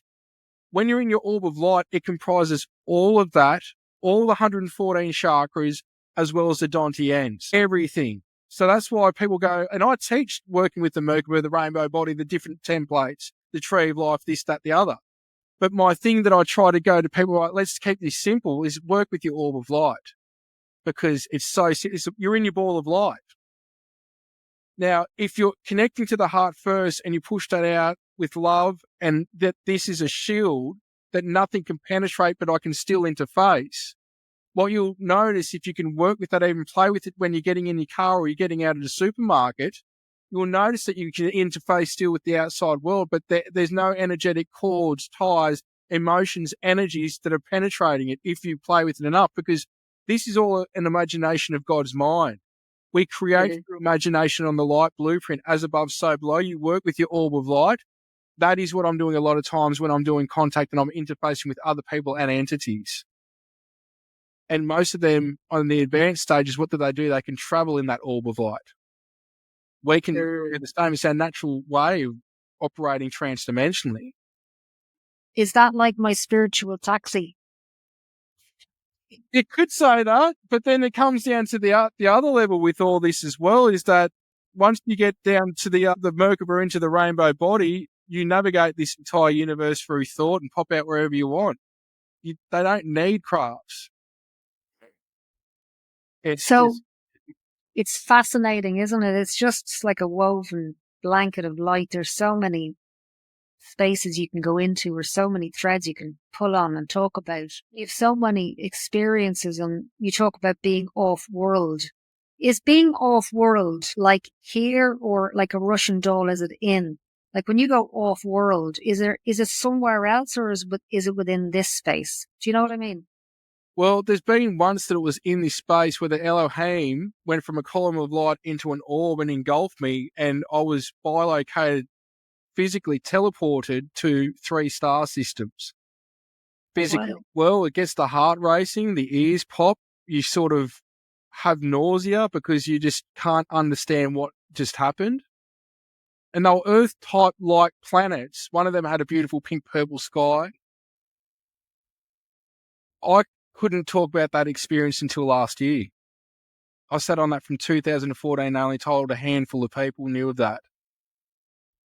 I was taken to Sigma Orionis, and I was taken to a place called Liga in the Pleiades, and then I was taken to a place near Sirius B.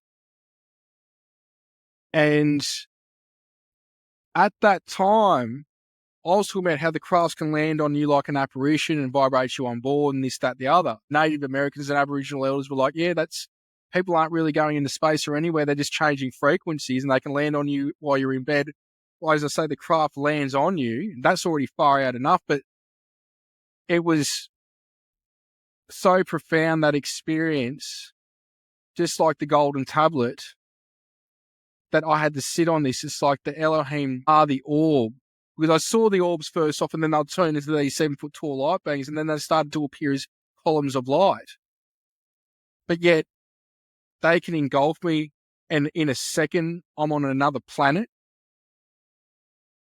Like, that's...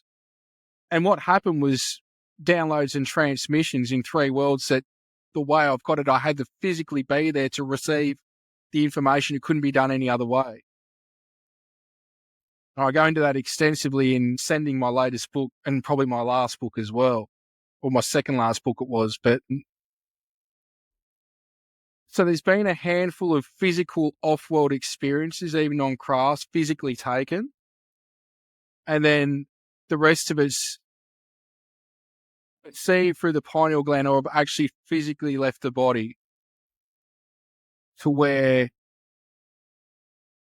there's no form. Like I could even go to, like, as testing, what I was doing over a decade ago was we would set up for me to go and see a friend or two and not know anything where they are, what they're doing, and then I'll text through what they're doing and they're like, that's what I'm doing right now.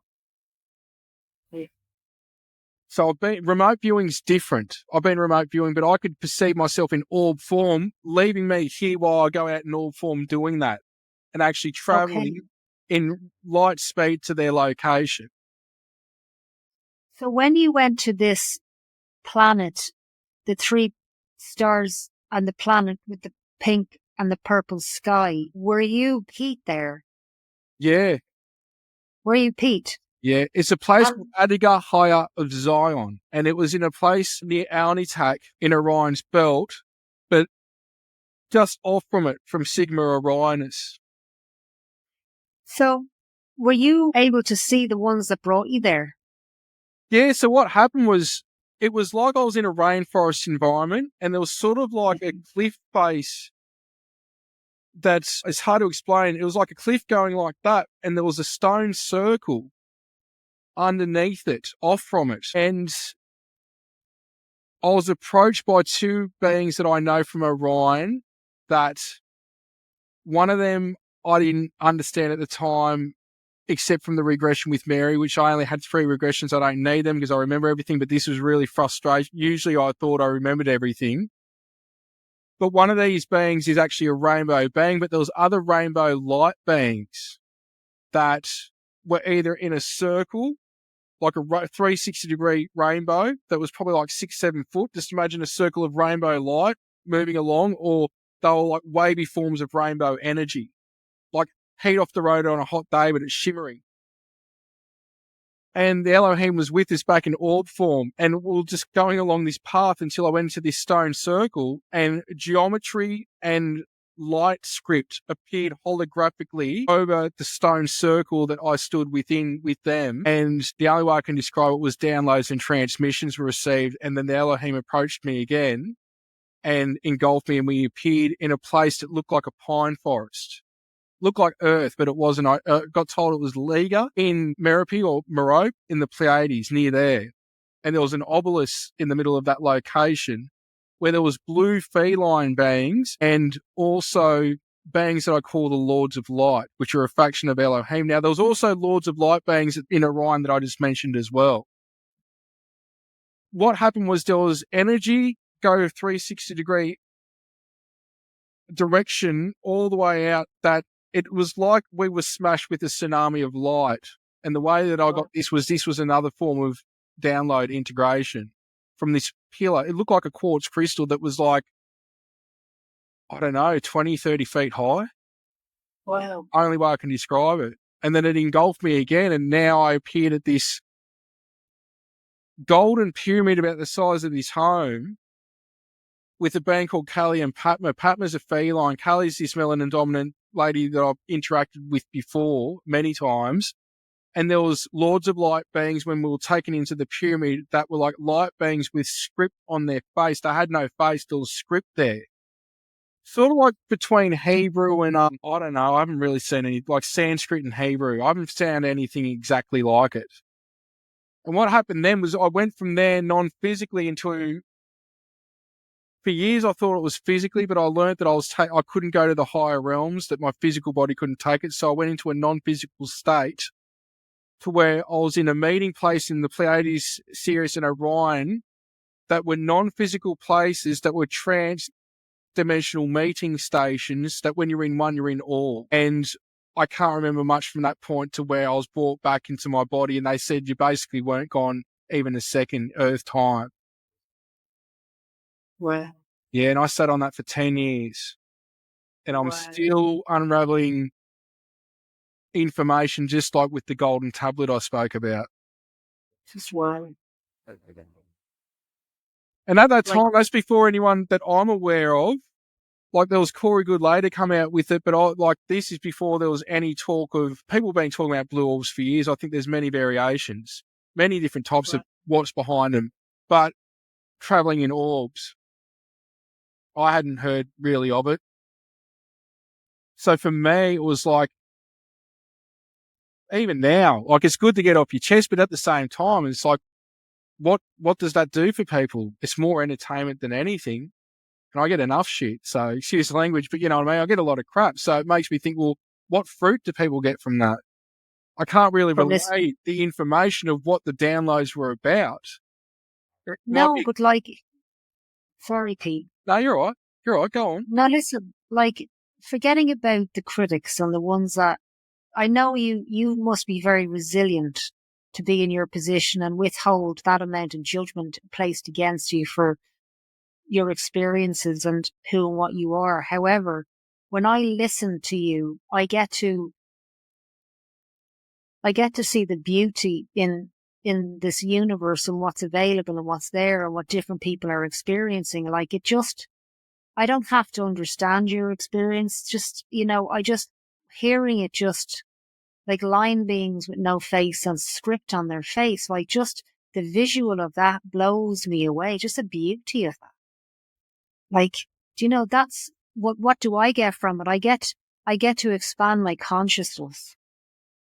I get to expand my awareness outside of my own familiar knowns, which is, as a consciousness explorer, is my quest to keep exploring and expanding. So when I hear somebody like you share your experience, I'm just like,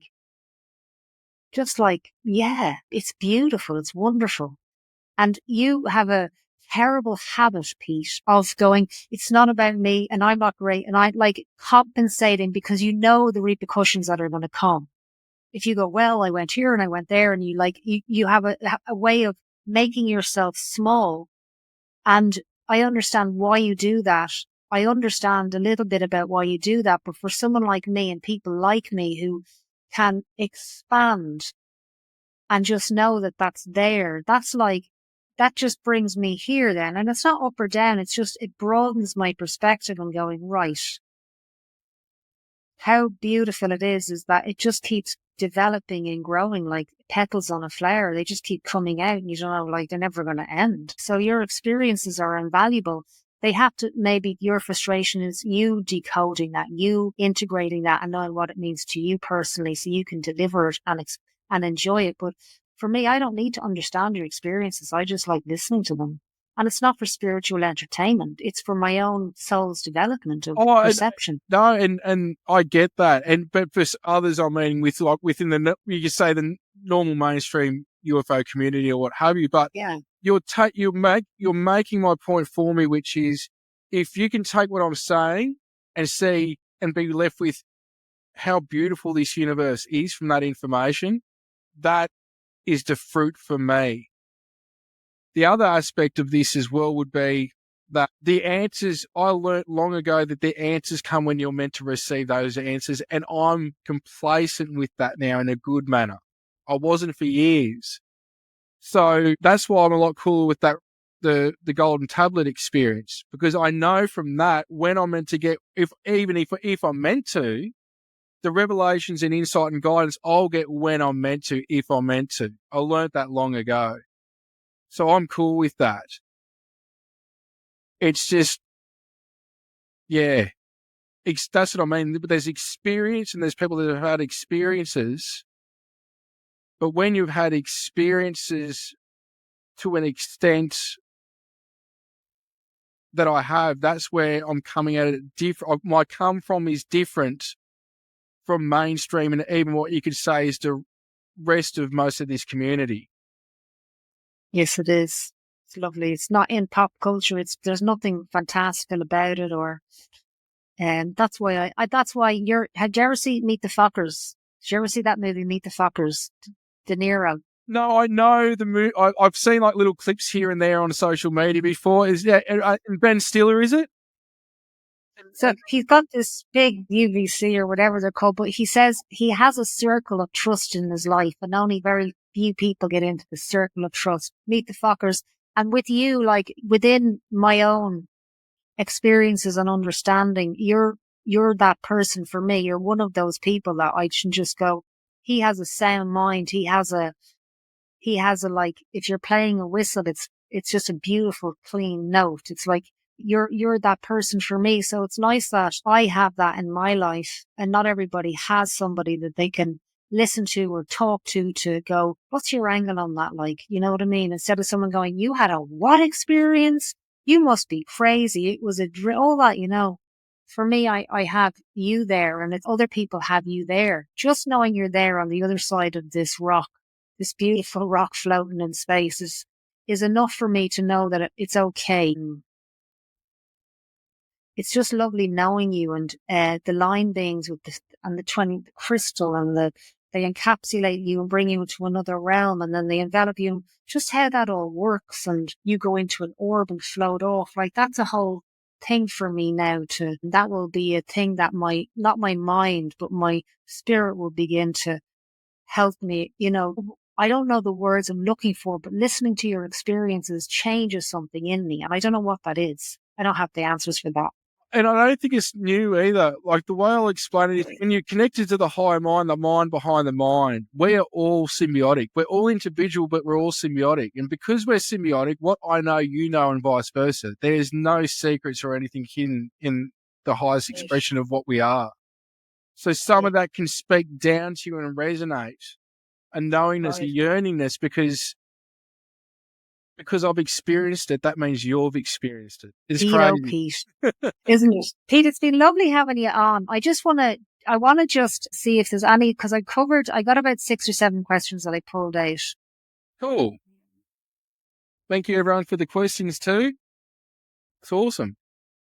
Yeah, your genetic makeup, the abductions, are they ever misrepresented as agreements? We've covered that. Is disclosure even necessary when contact is already happening on an individual level? Disclosure from within. It comes from within. But there is a need that it is twofold. Like I say, there's collective disclosure and then inner disclosure. And it's going to be different for each person. But I don't think anyone's got to, like the Bible says, when it comes, it'll be like a thief in the night. It'll just happen.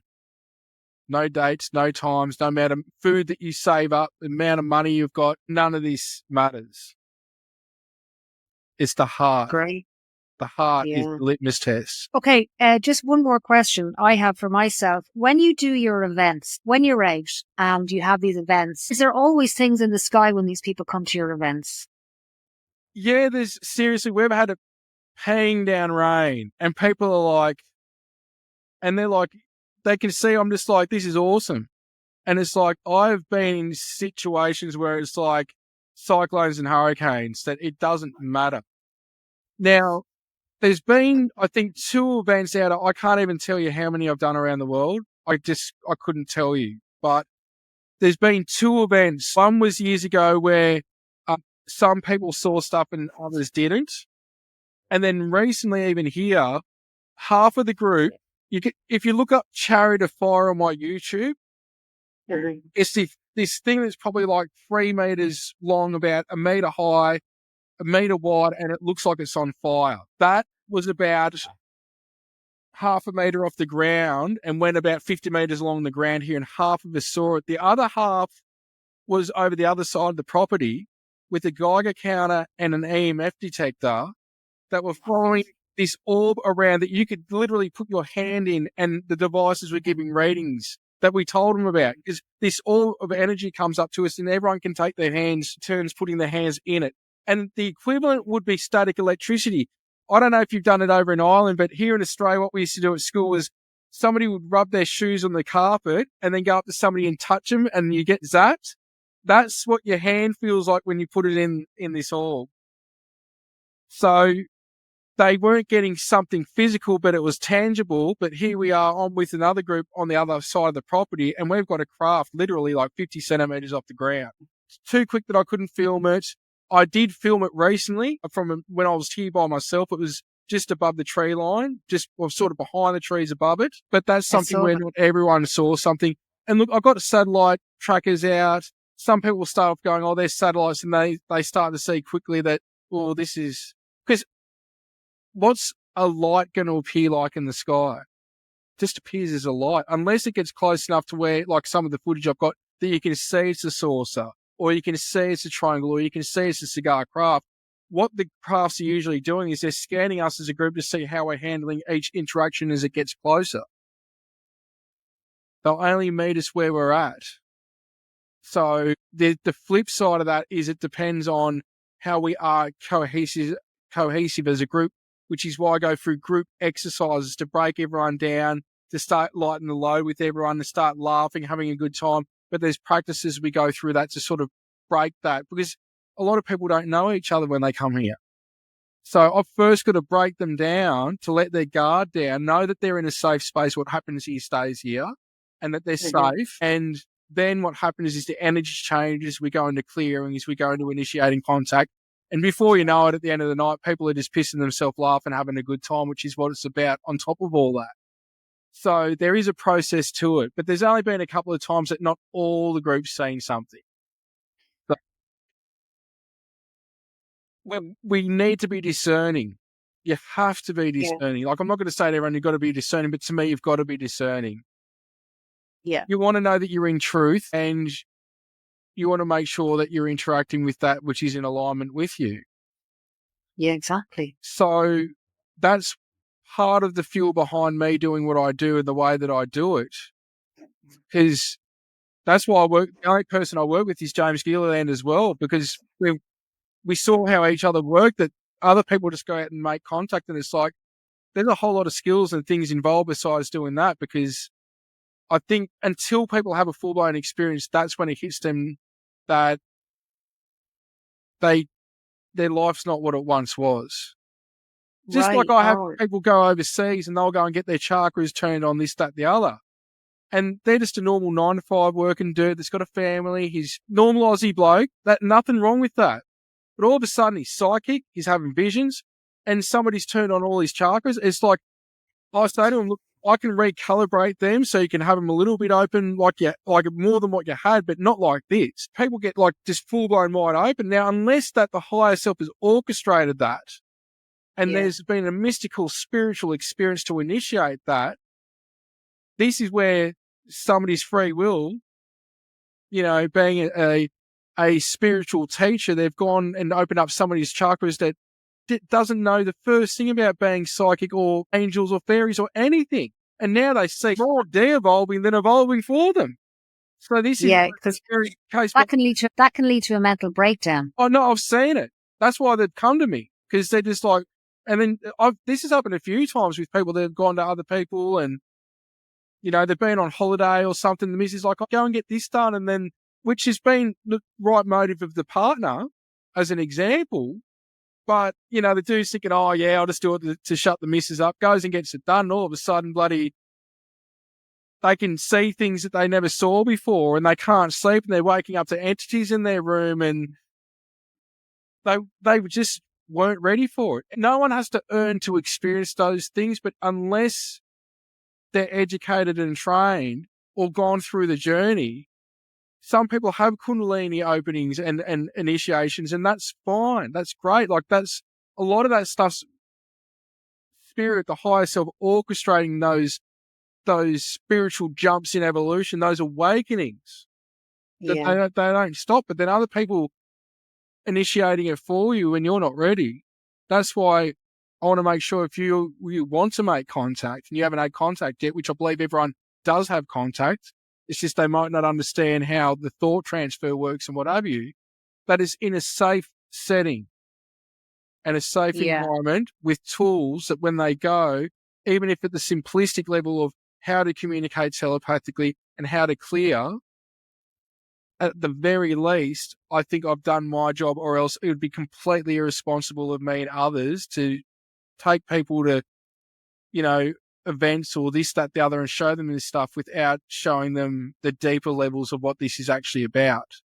Because by the time they leave, they understand, this has actually got to do with consciousness. That it can be a physical craft, but it can also be a being in its true essence that doesn't need a craft.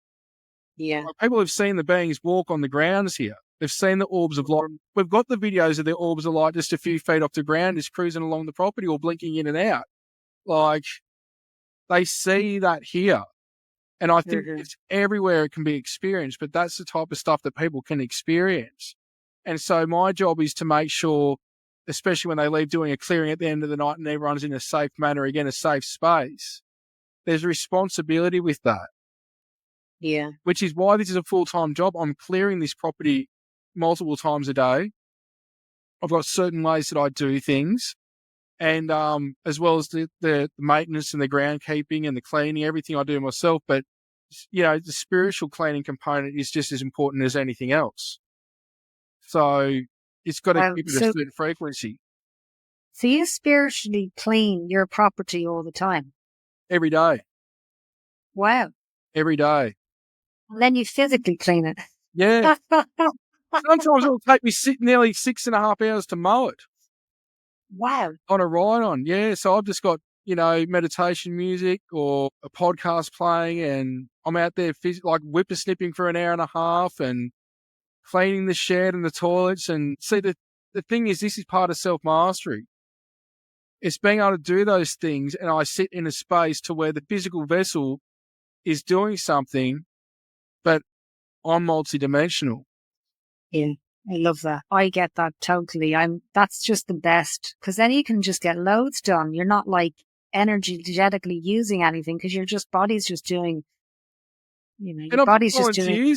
I'm very blessed. I do have volunteers that come out and help that are friends and volunteers, but I still do all this. So it's I put my blood, sweat, and tears literally into this place. Remote viewing. Are you teaching that online? No, though I do have an online course that teaches it and a lot of other things. It sort of what we could say is an introduction, which is part of the Ascension to Self-Mastery course that's online. I've got that up. But remote viewing, at this time, I'm just teaching it from here, like in depth, which is the 2-day event. I understand. Yeah. It's in person. Yeah. Okay, because why don't you teach remote viewing? Like, that would be amazing. I actually put up a video today just showing a quick snippet of how I do it. You did, and I saw that video. Now, was it that quick? Did you actually? Look, I teach it differently, but what it is, I'll give you an example. There might be remote viewers out there and they might even get employed to remote view something by somebody. And let's say there's a group of 5 or 10 of them. They could spend 3 hours on that target. Now, as an example, they could come to me and I could tell them in 30 seconds what it is. I can give you the front cover and I can give you the blurb on the back. But all those people that spent 3 hours remote viewing, they could give you what's in the book. Right. Now, I can teach you that. I just operate extremely quick. That when I do things psychically, I learned that it's just how I operate.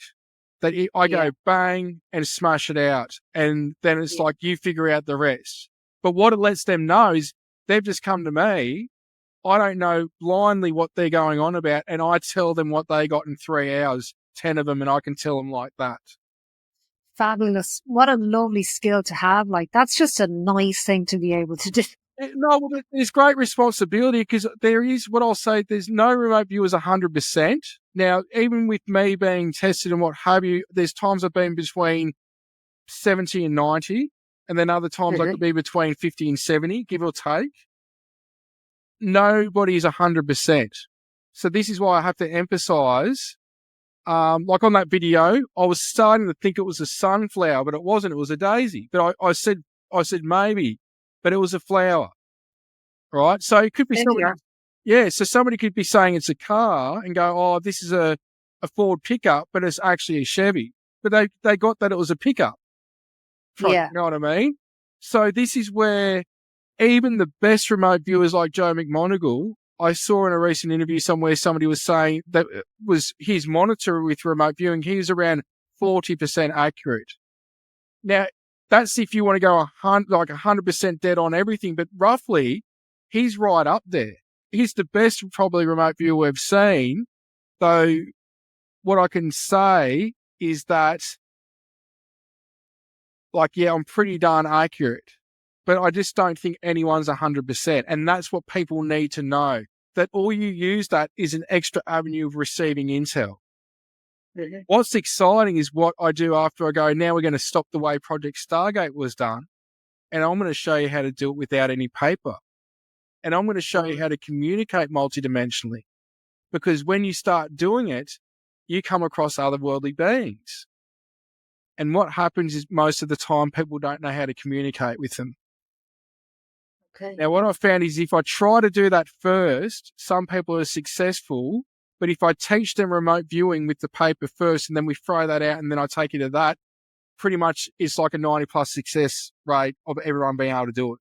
And I believe anyone can do it. So that's why I teach the way the government were doing it with Project Stargate. It was under other names. I teach that method first and I get them to do a few targets and we do some more targets the next day. And then I'm like, now you don't need the paper. Because they don't. They don't. Brilliant.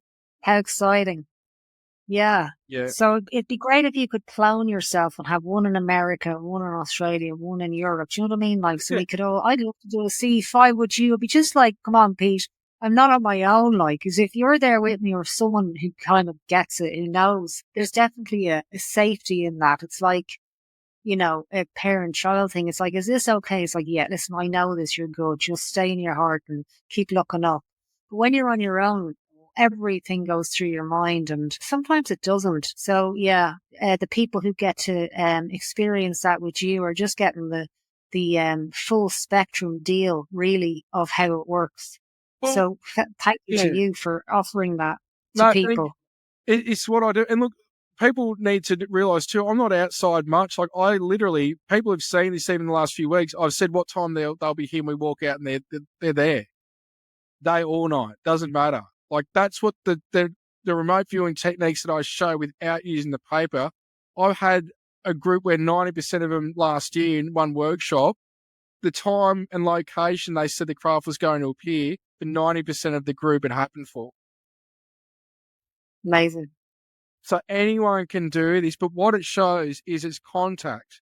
That you said when and where the craft was going to appear and then it appears. And that's where it's like, well, now it's taking that to the next level. But then as I say to people, this isn't to be abused, and this isn't a pony show that I shows, look, this is like, there's reasons behind this. The first thing I say to people a lot of the time is, why do you want contact? Most people haven't got an answer for that, and that's okay. But I say you really want to be sure about what you're doing, because if you're not, either way, your life's going to change going down this path.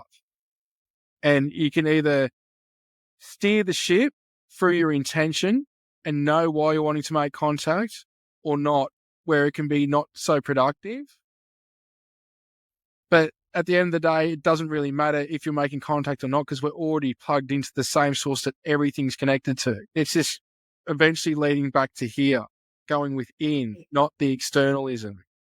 It's great, isn't it? It's natural route is back home. Everything natural route consciousness will bring you back home to, through here, through me, consciousness. So I'm not going to take up any more of your time. I'm going to say thank you so much for coming back on and going more into detail about contact, and because it's just everywhere. I thought, I'd love to speak to you again, just to talk about you, just go into more detail about it. So it's just kind of a nicer narrative for people. And it's just more, it's like sometimes there's a race. It's like you have an experience or you have an inquiry about something or you want to know. And there's all these things happening externally in different groups and different agendas, good or bad or whatever. But not to let it just dilute your own experience, your own quest, your own truth, your own understanding. And it's nice for a moment to just pause and reflect on what is your understanding and why are you inquiring in this and what is it? And you bring us into that natural state. And so that's always like a spa. It's like a spa for the mind, or like a retreat away from the noise of it. So thank you for that. No, thank you for having me on, and it's been a pleasure doing this again. And I just hope there's fruit that everyone can get from it as well. So thank Oranges you. and lemons.